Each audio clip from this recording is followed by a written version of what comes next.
OS news, प्रवास सत्याचा। राजकीय नेते कार्यकर्ते यांच्यावर हल्ला करण्याचे आणि त्यांचा आवाज दाबण्याचं काम आता जास्त वेगाने निवडणूक काळात चालले।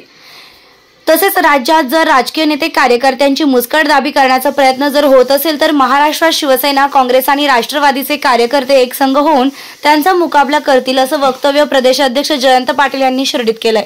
त्यांनी काल लोणी येथे झालेल्या काँग्रेस शिर्डी शहर अध्यक्ष सचिन चौगुले, माजी नगरसेवक सुरेश आरणे यांच्यावर झालेल्या हल्ल्याबद्दल बोलताना हे वक्तव्य केलंय।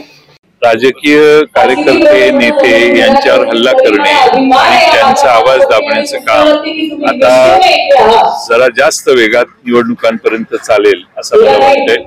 आणि म्हणून महाराष्ट्रामध्ये सर्व राजकीय कार्यकर्ते नेते यांची मुस्कटदाबी करण्याचा प्रयत्न जर होत असेल, महाराष्ट्रात शिवसेना, काँग्रेस आणि राष्ट्रवादीचे कार्यकर्ते एकसंघ होऊन त्याचा मुकाबला करतील। खुशखबर खुशखबर खुशखबर। शिर्डी येथे श्री साई मंदिराच्या जवळ व साई आश्रमाच्या लगत नव्यानं अत्याधुनिक अशी साई निर्माण ड्रीम सिटी साकारत असून अवघ्या 11 लाखांपासून फ्लॅटची सुरुवात आणि प्रधानमंत्री योजनेअंतर्गत 2.5 लाखांची सबसिडी सुद्धा मिळणार आहे। सर्व सुविधा युक्त 400 फ्लॅट या साई निर्माण ड्रीम सिटी मध्ये राहणार असून हे काम आता पूर्णत्वाकडे आले आहे।